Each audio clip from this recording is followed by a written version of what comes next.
Hi everybody, welcome to or back to the channel. We have a big one, literally and figuratively to talk about today.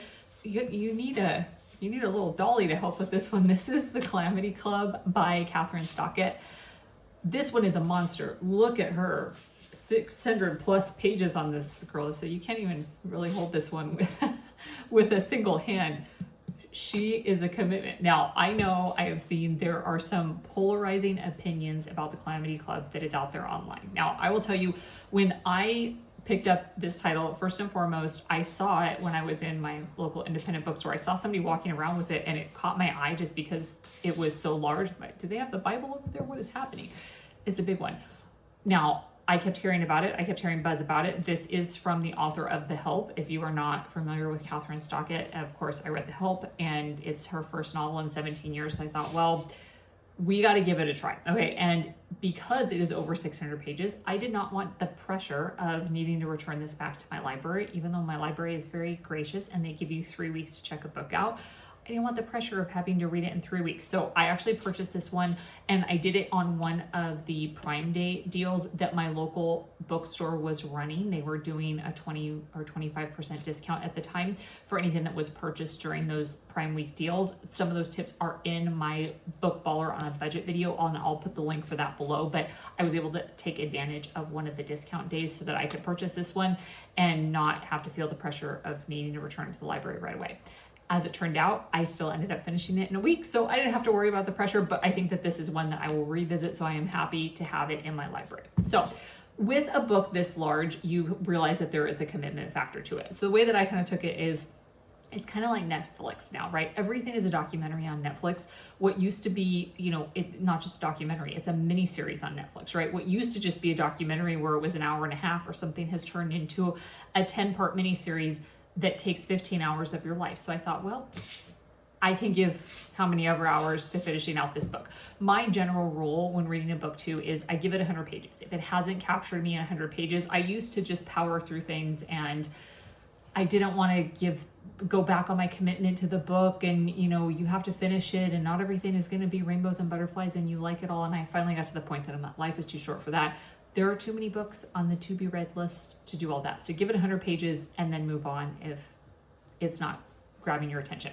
I was already engrossed in this one at 100 pages, so I was ready to rock and roll and just finish it out. So this goes through the story of Birdie and Meg are our two main characters who are narrating the story. So Birdie is coming from rural Mississippi. She is really trying to hold her family together. She is the oldest daughter. Her father has passed away, so she has her mom and her grandma that she is taking care of, and she's the one that's working in the household and trying to do everything to hold the family together. And it's becoming extremely dire times. We're talking about the Great Depression, and people are living on credit, and there's just not enough money coming in the door. The property taxes are coming due, and banks just across the region as a whole are foreclosing on homes because people can't pay for their property taxes. So her family is in a very dire financial situation. So they tell her, hey, you need to go to Oxford and go visit your sister Frances, who Frances just got married, went to the bigger city. She is married into money. You need to go ask her for money so that we can pay our property taxes and be able to stay afloat.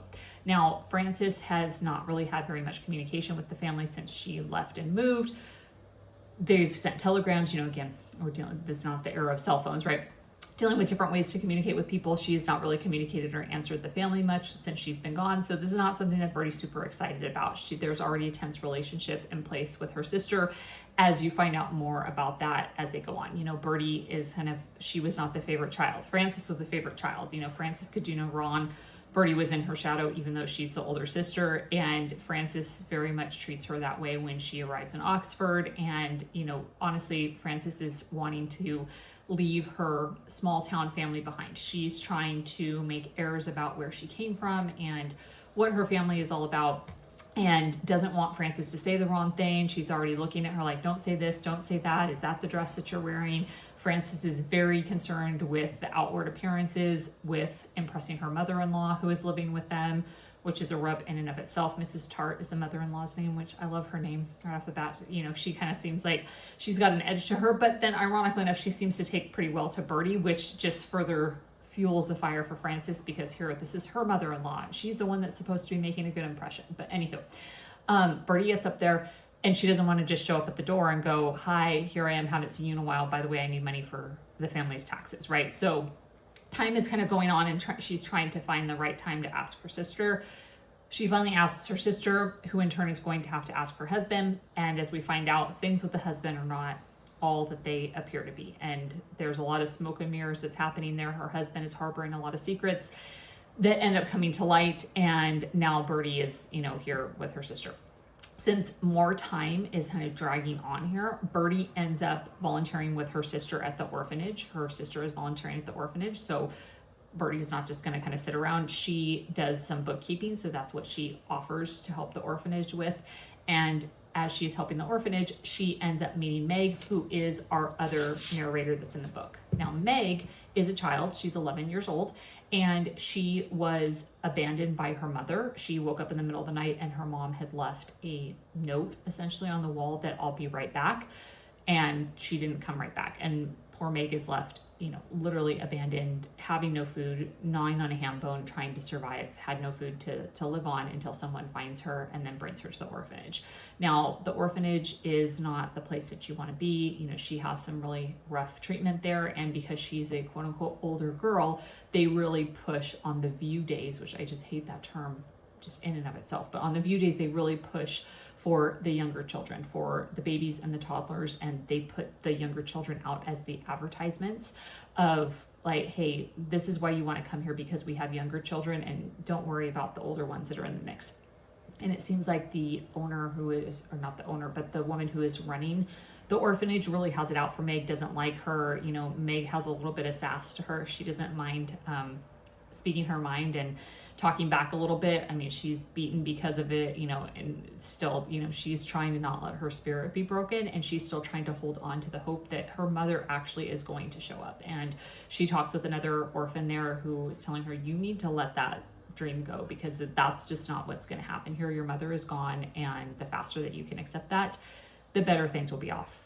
The better off that you'll be. So really, it seems like they are just trying to keep her at the orphanage to melt down her time until she can go to the cannery when she's 12 and then just be put into the workforce, and then they don't have to worry about her anymore. Now, fate intervenes and she actually ends up being adopted, which is just a miracle in and of itself. She's so grateful and thankful and just wants to be part of a family again. And then, of course, it turns out that that family is not everything that they presented themselves to be, and they're harboring a lot of secrets, and that ends up not being a long-term solution for Meg either. So we go back and forth between the viewpoints between Birdie and Meg. I really like an ensemble cast book, because I feel like if you don't connect with one character, you always have another character, that you can connect with. And the way that it's written is, you kind of, you're with one character for a little bit of an extended period of time. It's not just every chapter that they're bouncing back and forth. Those I feel like can really be difficult to follow sometimes. So you're really, immersed with what's happening with either Birdie or with Meg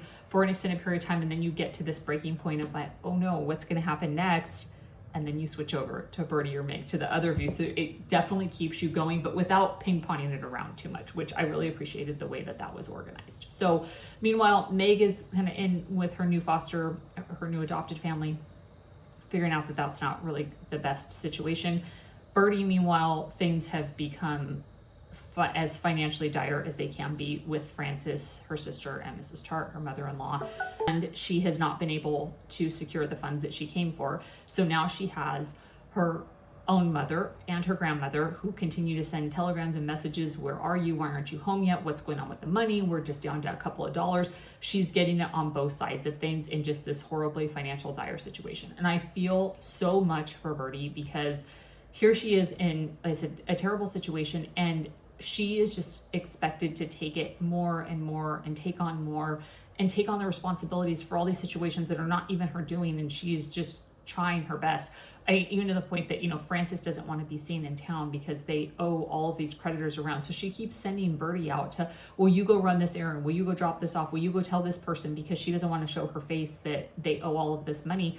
Well, Birdie didn't incur all of these expenses. Her sister is shopping and this and that, and then she's the one that has to go and return the clothes or whatnot. It's just brutal. Like I said, my heart just goes out to her, because I feel like there are just people sometimes who have things that are just continually dumped on them, and people say, oh, well, it's because you could take it, or oh, because you're strong enough. No, it's because no one else is stepping up. What choice does she have? There's no one that is the backup for her. She's the backup for her mother and her grandmother and her sister, and now her sister's mother-in-law and her brother-in-law with whatever he's doing with himself.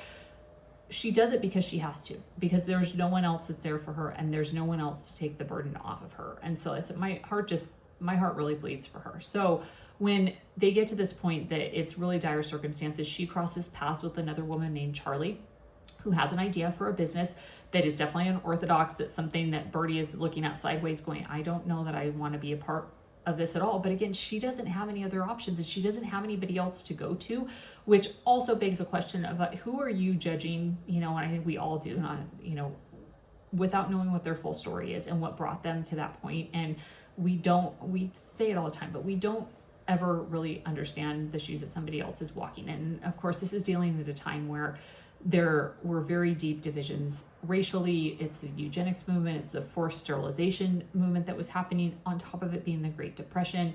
There's issues of homosexuality that are in here, and just family dynamics as a whole, about women being responsible for money or owning property or not, how they could run businesses.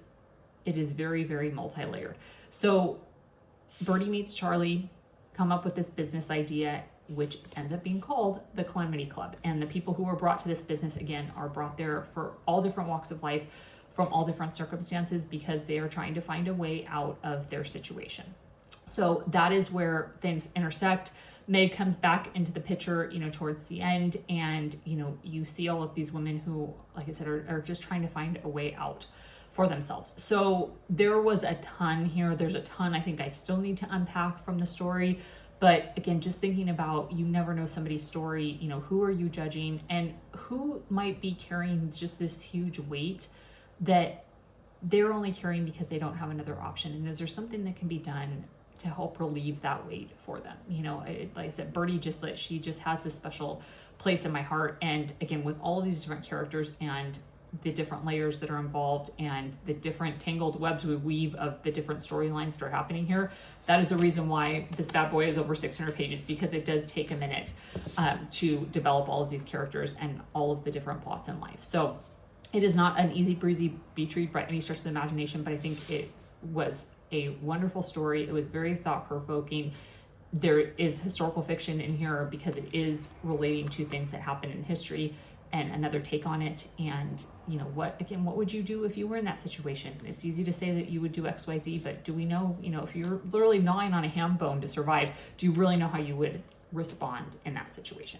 There are definitely redeeming qualities, I think, in the book too, of people that are building family relations through friendships or, different interactions, people who are trying to find a support for each other. I think Birdie ends up finding that, ironically enough, through this business. There's a scene that I love where she's getting ready for a date, and so some of the girls that are part of her Calamity Club business, they're helping her get dressed up for the date. And she looks at herself in the mirror and she said that, she wasn't overdone and she wasn't over made up. She just looked like a better version of herself. And I just thought, isn't that what most of us are looking for, right? Just to improve ourselves in one way or the other, whatever that means to you. It doesn't have to be an external appearance by any stretch of the imagination. But in that moment, I think she also felt like she was seen by these women who she had forged a relationship with and who she was going on, the date with. And we all want to be seen, and we all want to feel like the efforts that we make in this life matter. So if you are willing to give this a try, I really don't think that you'll be disappointed. Like I said, I know that it's a big one, to bite off, but I also don't think that it has to be one that you rip through in a weekend. Just, take it a chunk at a time and, go on a journey with these women. And I would love to hear what you guys thought about it, if you gave it a try, or if you read The Help when that came out many years ago, what you thought of that book from her as well. So let me know what you guys think.